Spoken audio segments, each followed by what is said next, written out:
Pessoal, agora vou passar para vocês algumas informações aqui relativas a toda a parte técnica de análise bancária, tá? De análise documental. Então, tudo que for passado aqui é referente ao que o banco analisa dentro do perfil do cliente, ok? Então, quando a gente recolhe uma documentação que a gente vai enviar para algum tipo de correspondente para fazer uma análise de crédito, a gente tem o primeiro ciclo, tá? O que é o primeiro ciclo? Qual que é o primeiro caminho, tá? Para que essa análise aconteça. Então, primeira situação, primeiro perfil de análise para aprovação e reprovação é a pesquisa de status, onde a Caixa verifica inicialmente SPC, Serasa, protesto e CADIM, tá? Vocês vão entender mais para frente o que é isso. Regularidade de CPF, certidão negativa de débito, a famosa CND. Então esse é o primeiro filtro que a Caixa faz para analisar um perfil de um cliente, tá? Então assim, SPC, Serasa, protesto em cartório, todos esses aí, a gente tem que ter bastante cuidado porque qualquer detalhe, às vezes o cliente pagou, por exemplo, as restrições de cartório, mas a taxinha que o cartório cobra não foi dado baixa. Essa pendência continua aparecendo no cartório. Mesmo que ela já tenha quitado, tenha um comprovante de pagamento e tudo mais, se ele não for até o cartório recolher a taxa, né, que foi cobrada para colocar a dívida dele no sistema, essa dívida não sai do sistema, tá? Fica cadastrado no cartório que já foi pago a dívida, mas a taxa de retirada do protesto ele tem que quitar, senão não consegue liberação, tá? Outra coisa importante, acho que eu já vou adiantar agora, mas dá para a gente entender todos os detalhes, tá? Quando a gente fica teu cliente tem algum tipo de dívida ou algum tipo de negociação de dívida, fez um parcelamento, comprou, fez alguma compra vinculada a algum cartão de crédito de algum banco e não deu conta de pagar. Então, o que acontece nesse momento? Quando ele tem a restrição do nome e essa dívida é feita por um banco, financiamento de carro, cartão de crédito, tudo isso que está atrelado a banco, os bancos hoje têm uma comunicação universal vinculada ao sistema do Banco Central, resumidamente Bacen. Tá? O que acontece aí? Quando o cliente tem essa negativação, depois de um determinado prazo, o banco que tem a dívida aciona o Bacen. E aí, quando o nome desse teu cliente entra nessa restrição do Bacen, é uma situação bastante complicada para que a gente consiga aprovar. Então, a gente tem aí, depois eu vou deixar o link para vocês acessarem, para fazer a consulta do que o cliente deve no Bacen e se ele deve alguma coisa no Bacen. Porque às vezes o SPC, o Serasa, o cartório está tudo certo, mas lá no Bacen tem uma negativa. Luiz, mas como que funciona? O cara tem uma dívida de 10 mil no banco, liga lá e negocia e paga por 3. Se 7 mil reais de desconto que o banco deu para negociar, limpa o nome dele do SPC e do Serasa, mas aciona o nome dele no Bacen. E aí, para financiamento habitacional, é impossível liberar carta de crédito, linha de crédito para um cliente que tem esse tipo de pendência. Qual que é o caminho, qual que é o direcionamento? É esse cliente ir até esse banco onde ele fez a negociação e pagou com desconto e regularizar, quitar esse valor que ficou em aberto, tá? Foi bom para ele no começo, liberou, o nome dele ficou limpo, mas agora para financiamento habitacional ele precisa de ir lá terminar de resolver essa pendência aí, de uma forma ou de outra, mesmo que o banco tenha cobrado juros abusivos, que tenha sido isso, aquilo outro, ele tem que voltar lá no banco e regularizar essa situação, pagar essa dívida, essa diferença que tem aí, tá? Porque senão não é liberado do Bacen. Depois que ele paga essa dívida e que sai do Bacen, o banco, a Caixa Econômica Federal ou os demais bancos pedem um prazo de 60 dias para que esse cliente esteja com o nome totalmente limpo do Bacen. Então, por exemplo, a atualização cadastral no Banco Central acontece a cada dia 10 e a cada dia 20, dependendo muito do momento de mercado. Tá? Ou ela atualiza dia 10 ou ela atualiza dia 20. Se teve atualização dia 20 no seu cliente, vai ter uma próxima no outro dia 20. Tá? Então, assim, liberou o nome dele esse mês, dia 20 do mês que vem tem que estar tudo ok de novo, e no dia 20 do outro mês tem que estar tudo ok de novo. A partir daí a gente puxa um relatório no sistema do CADIM, no Bacen, perdão, e lá no Bacen vai sair a liberação do nome dele. Aí sim a gente consegue começar iniciar o processo de aprovação de análise de crédito. Depois tem a segunda parte, que é a pesquisa consultiva, tá? CADMUT, CIWeb e declaração de IR. CADMUT é o cadastro de mutuário, tá? Que é um cadastro junto à prefeitura municipal, onde mostra se o cliente tem algum imóvel vinculado ao nome, tá? Por exemplo, poxa, o cliente tinha um imóvel e ele vendeu o imóvel, mas ainda consta na prefeitura e no cartório no nome dele. Então, o CADMUT vai puxar essas informações. Se o Web é o sistema de financiamento. Então, é uma ficha que é puxada, tá? pelo sistema da Caixa também, que mostra se ele ainda possui algum financiamento habitacional ativo. E aí, sim, caso ele tenha esse financiamento habitacional, pode ser um fator que venha dificultar o financiamento dele, tá? Não é predominante, mas pode ser um fator que venha dificultar. E também é analisada a declaração de imposto de renda dele. Caso ele tenha feito declaração de imposto de renda, eles vão fazer uma análise de tudo que ele declarou para saber se ele tem possibilidade de participar de um financiamento habitacional ou não, ok? Então hoje a gente tem 4 modelos de enquadramento. Na verdade, hoje os 2 primeiros foram meio que migrados, né? Então eles estão basicamente dentro do mesmo perfil. Vocês vão ver no próximo slide aí como que é esse percentual. Então, o Minha Casa Minha Vida e o Carta de Crédito FGTS, que também está incluído dentro do Minha Casa Minha Vida, tem basicamente os mesmos padrões, tá? Então assim, ó, dentro do Minha Casa Minha Vida, Casa Verde e Amarela, que era o antigo programa, a renda familiar na faixa 2, tá? Que tem as divisões de faixa que depois vocês vão entender. Até R$ 4.400, tá? O cara tem que trabalhar ou residir no município, não pode possuir imóvel. O imóvel até o teto da regional, tá? Então você precisa de verificar aí na regional onde você reside qual é o teto de financiamento. E o subsídio aqui teve uma atualização, tá? Então assim, até R$ 55.000, tá? Então aí o que acontece?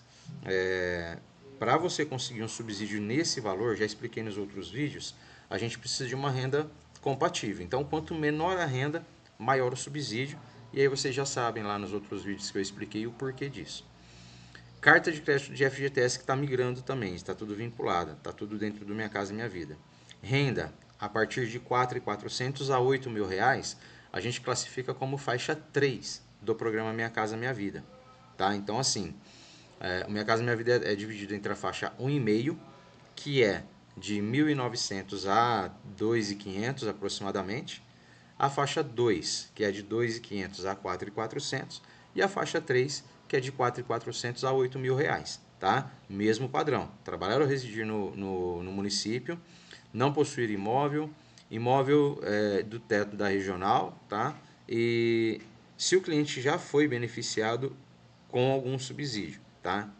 Na verdade, dentro do Minha Casa Minha Vida, ele não pode ter sido beneficiado no subsídio. A carta de crédito do FGTS, ele oferece quase as mesmas condições, porém não oferece os benefícios do governo, que seria subsídios e tudo mais.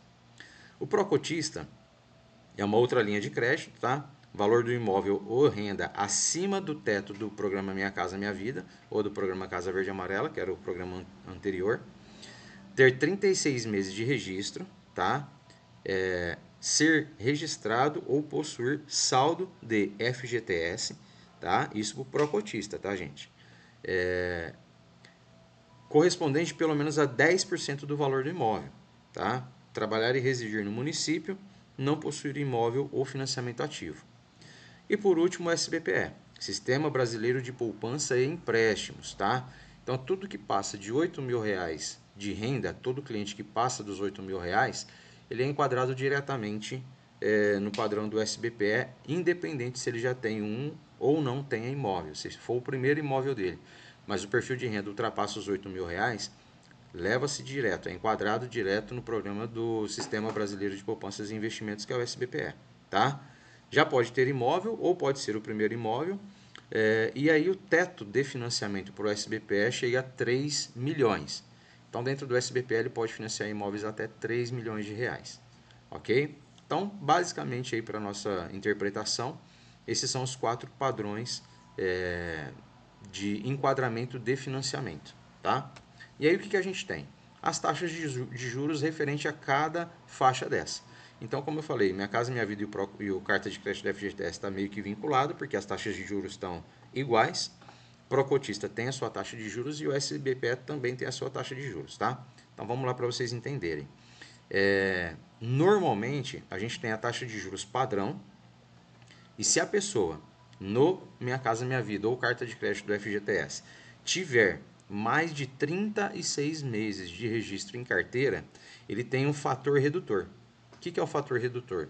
É um desconto na taxa de juros de 0,5%. Tá? Então vamos lá, ó. Dentro do Minha Casa Minha Vida, até R$ 2.400, que foi aquilo que eu falei para vocês no outro slide, a taxa de juros dele pode ser até em torno de 5%. Com os 36 meses de registro em carteira, tem 0,5% de desconto, vai para 4,5%. Tá? A partir de 2.500 a 4.400, a 3.000, aqui está mais quebradinho para vocês entenderem, tá? Mas vamos direto, ó. De 2.400 a 3 são 5,5%, com 0,5% de redutor cai para 5%. De 3.000 reais a 3.700, 6% de juros, 5,5% com o redutor, ok? E 3.700 a 4.400, de 7% de taxa de juros cai para 6,5%. Então, nesse padrão inicial, a gente tem esses critérios, tá? Carta de crédito de FGTS, de 4.400 a 8.000, a gente está de 7,66% para 7,16%, tá? Então, essas são as taxas de juros aproximadas que o cliente vai pagar no sistema de financiamento dele. No Procotista, tá? Até R$ 350 mil o valor do imóvel, paga uma taxa em torno de 7,66%. Superior a 350 mil, 8,16%. No SBPE, então nós vamos ter aí as taxas de juros que se alteram conforme o perfil do cliente. No caso de renda, taxa balcão, tá? Que é acima de R$ 8.000, 8,63%. Carta de serviço mais débito em conta, cesta de serviço mais débito em conta, 8%. Cesta de serviço mais conta, salário mais serviço publicitário, por exemplo, ou algum tipo de seguro, 8%. Quando o cliente, né, a pessoa vincula algum tipo de serviço da Caixa no financiamento dela. Gente, no SBPE, a gente tem uma taxa de juros variável que pode chegar em 12%, ok? Então, bastante atenção nesses slides aí. Saque ou price, a diferença entre os dois sistemas, tá? Sistema de amortização constante, a saque, a amortização da dívida é menor no início e maior no fim. Então, vamos analisar a saque, tá? Primeira parcela, R$ 791,66 e a parcela de 180, analisando aqui um financiamento aí de 180 meses, 518. Quanto ele paga de juros na primeira parcela? R$ 458, tá? E na última parcela, R$ 184. A amortização é a mesma, tá? R$ 333,33 para os dois. Só que imagina que na saque, os juros ele vai reduzindo mês a mês. Então ele começa pagando um juros maior e termina pagando um juros menor. E a amortização é sempre a mesma, ok? No sistema Price, sistema de amortização francês, tá? Richard Price, né, foi o fundador dessa planilha. O que acontece? A amortização da dívida é a mesma do início ao fim. Ou seja, nós temos aqui a primeira parcela de 614,09 e a última também 614,09. Os juros, basicamente os mesmos, 458,33 e no final 354,75. No começo ele amortiza 155,75 e no final ele amortiza 259,34. Ou seja, na Price ele tem um poder, uma facilidade de amortização de juros, tá? Ele consegue fazer a amortização das últimas parcelas para as primeiras e aí os juros dela amortiza mais, tá? E as últimas ele também reduz mais o valor do saldo devedor, porque ele zera praticamente os juros e aí fica só os valores de parcela, tá ok? Checklist documental, tá? Então, assim, para identificação pessoal do comprador, um desses documentos, tá? Geralmente a CNH funciona, mas pode ser o RG que conste o CPF, carteira funcional, o CPF que tem ali, né, a identificação do RG, carteira de estado civil, tá? Constar a verbação se houver. O endereço, então pode ser conta de consumo, energia, água, internet, fatura do cartão, tá? E declaração de IR. A declaração de IR hoje, ela pode ser usada, mas não é a principal. Então tem que ser alguma conta de consumo que vem todo mês na conta do cliente, tá? Para comprovação de renda, Olerite, Prolabore, declaração de imposto de renda, extrato de conta e contas de consumo, tá? Eu vou explicar cada um para vocês depois. Embasamento do extrato do fundo de garantia, CNIS, conta salário, portal de transparência, se caso for um servidor público, tá? E o complemento, documento de dependente, certidão de matrícula e etc. Tá? São os documentos necessários aí quando a gente tem algum tipo de dependente. Alteração nas normativas da Caixa, então substituição do nome Programa Casa Verde e Amarela para Minha Casa Minha Vida. Deixa de ser aceitos como renda os seguintes documentos: contrato de estágio, declaração de empregador, tá? Sentença judicial, no caso a pessoa recebe pensão alimentícia, declaração de órgão previdenciário e rendimentos de ganhos de capital. Esses padrões aí já não servem mais como comprovação de renda, ok? Então aí o que a gente tem? A utilização do FGTS. Quais são as condições hoje para utilizar o FGTS? 36 meses de registro, tá? Sobre o sistema de fundo de garantia por tempo de serviço. Residir ou trabalhar no município. Não possuir imóvel residencial no município que trabalha ou reside. Não possuir financiamento ativo no sistema de financiamento habitacional, SFH, em qualquer parte do país, tá? Comprovações: extrato do fundo de garantia e a carteira de trabalho, tá? SBPE. Para clientes que se enquadram nessa modalidade, podem usar o FGTS desde que o mesmo se enquadre nas regras acima. Perfeito? Vamos seguir. Redutor de 0,5%, que foi aquilo que eu falei para vocês quando o cliente tem aí esse padrão de mais de 36 meses aí de registro na carteira de trabalho, ok? Então a renda na verdade, renda de R$ 465 reais não é uma renda pactual para financiamento, tá? Mas é um pontapé inicial para alguns padrões de moradia. Por exemplo, quando o governo decide fazer algumas casas super populares ou alguns apartamentos super populares para sorteio, para baixíssima renda. Aí funciona bem usar a declaração de baixa renda, tá?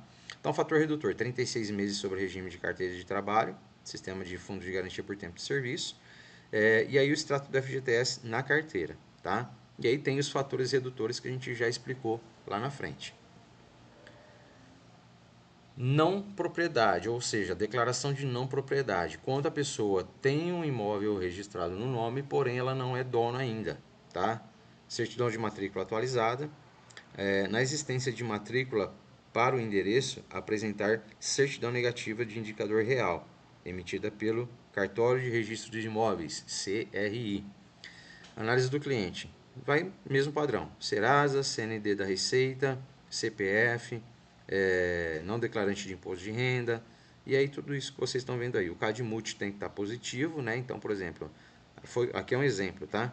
Apresentar matrícula do imóvel. Se o web positivo, se caso ele tiver financiamento, também aparece. Ok? Então, basicamente, são essas as declarações de não propriedade. Mais uma questão: seção de direitos, tá? Então, CDHU ou Coab. Tem muito isso aqui na nossa região. Pode ser que aí no teu estado não tenha, mas é um sistema onde esses padrões, CDHU, Companhia de Desenvolvimento Humano, ou a Coab, tá? Que é um consórcio habitacional. Eles tinham um sistema de sorteio de casas e o pessoal ia pagando aí como se fosse um Minha Casa Minha Vida antigamente, tá? Então esses padrões aí se enquadram nisso. Declarações pedidas por um dos dois órgãos que comprove a venda do imóvel acompanhada da matrícula atualizada, tá? Nua propriedade. Então a pessoa tem lá como herança, foi dado para ela como herança um imóvel, só que está como usufruto de uma outra pessoa até que essa pessoa esteja em vida, tá? Só é permitido, então, o enquadramento nesses programas e utilização do FGTS caso ele tenha recebido o imóvel por doação ou herança, tendo gravado em matrícula o usufruto vitalício em nome de terceiros, tá? Então tem isso também. O pai deu a casa para o filho, mas o pai vai usar a casa até o pai estar em vida, os pais, né, no caso. Então isso aí tem que constar em matrícula também. Subsídio do fator social, tá? A renda máxima para subsídio, na verdade assim, mais ou menos esse teto aí de 4.400, e quanto maior a renda, menor o subsídio, tá? Um proponente, 50% de subsídio a mais, tá? Então, por exemplo, a pessoa tem uma renda aí de R$ 3.000. Vou fazer uma simulação depois para vocês verem. Vai dar um subsídio para ele de aproximadamente aí R$ 8.000. Então aí ele conseguiria 8.000, por exemplo, com um dependente, mais 50% dos 8, que seria mais R$ 4.000. Então no total nós temos R$ 12.000 aí de subsídio para ele, tá? Quem pode ser os dependentes para entrar como subsidiário aí no benefício do governo? O cônjuge, os filhos até 18 anos e o tutor, tá? Parente de terceiro grau também pode, vocês vão entender quem é esses parentes de terceiro grau, tá? Dois proponentes aí, no caso, 100% do subsídio, onde dobra, né, a questão do subsídio. Então, se eu estou comprando sozinho, eu tenho um valor de 50% da possibilidade de subsídio. Quando eu estou comprando com mais um proponente, eu tenho 100% do subsídio em função da minha renda, tá? Depois eu vou explicar para vocês isso um pouco melhor. Um proponente com dependente, 100% do subsídio, ok?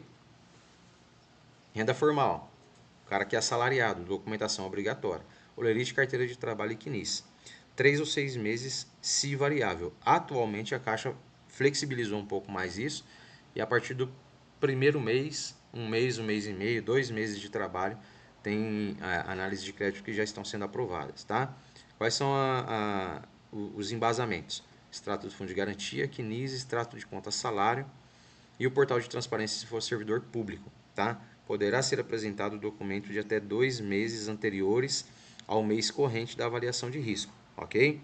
Recolhimento de 12,5%, total bruto ou total do vencimento. Vamos seguir. Aqui, por exemplo, ó, um salário, tá? Onde ele arrecadou R$ 101,55 vezes 12,5%, que foi aquilo que a gente falou aqui, né? 12,5. Então tá aqui, ó, 12,5 dá 1.269,37. Aqui no bruto dele está 1.607,41, tá? O que aconteceu aqui, ó? Algo não foi recolhido. O que pode ter acontecido aqui, nesse caso, foi algum tipo de horas extras, algum tipo de bonificação, algum tipo de premiação, que mesmo assim deveria ter sido recolhida, mas nesse caso aqui não foi. Observa muito bem esses detalhes de olerite, que fazem muito sentido aí para vocês, tá? Quando a gente faz uma leitura do extrato do fundo de garantia, sempre, seja no aplicativo do cliente no celular ou ele te mandando o extrato, você sempre vai observar a seguinte informação.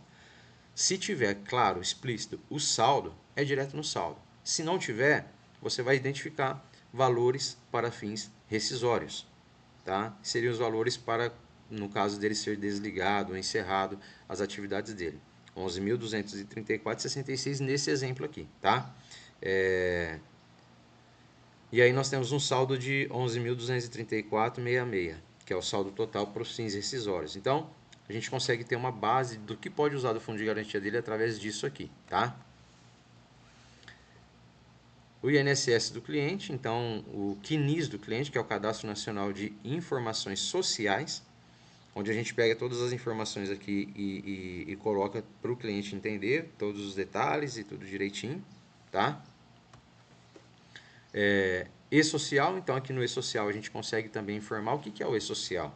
É o olerite daquela empregada doméstica, daquela profissional que trabalha em casa de família, tá? Então a pessoa que é dona da família ali, o proprietário da casa onde contrata essa cuidadora, esse empregado doméstico, ele tem que fazer um cadastro no governo e assalariar essa pessoa, bonificar. Então o E-social é o holerite dessa pessoa, tá? Empregado, e aí para embasamento, o extrato de fundo de garantia, o CNIS, o extrato de conta salário, tá? E a carteira de trabalho ou o CNIS.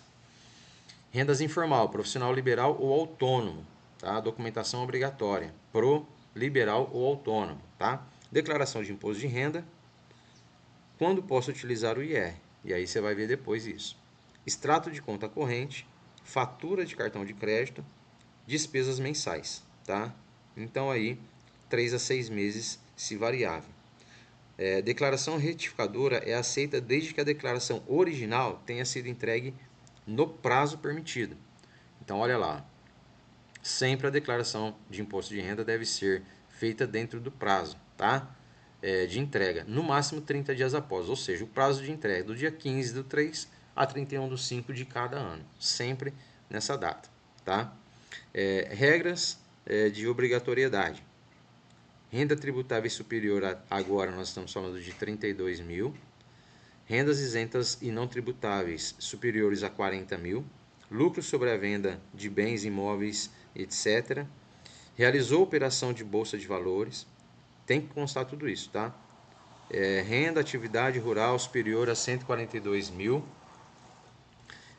Bens de direito acima de 300 mil. Passou a residir no Brasil no ano anterior, tá? E aí se tiver imposto retido na fonte, mas aqui acho que não é o caso. Renda formal para empresários, então documento Prolabore e declaração de imposto de renda, tá? O MEI não é aceito Prolabore. CNIS, extrato de conta, despesas mensais, ok? Para renda formal ou aposentados e pensionistas do INSS, aí a gente tem esses documentos de obrigatoriedade, tá? E aí a gente tem, quando o cliente é beneficiado do FGTS ou do INSS, ele tem alguns códigos que são aceitos pelo banco. E aí está aí uma tabelinha que vocês podem printar depois dessa tabela e usar como códigos, tá? Se não tiver dentro desses códigos, o INSS não aceita, a Caixa não aceita como financiamento. Por quê? Porque fora desses códigos são benefícios do governo por tempo determinado, ou seja, tem prazo de validade, acaba em algum momento. E aí a gente não consegue usar porque não é uma renda permanente, né, por longo prazo.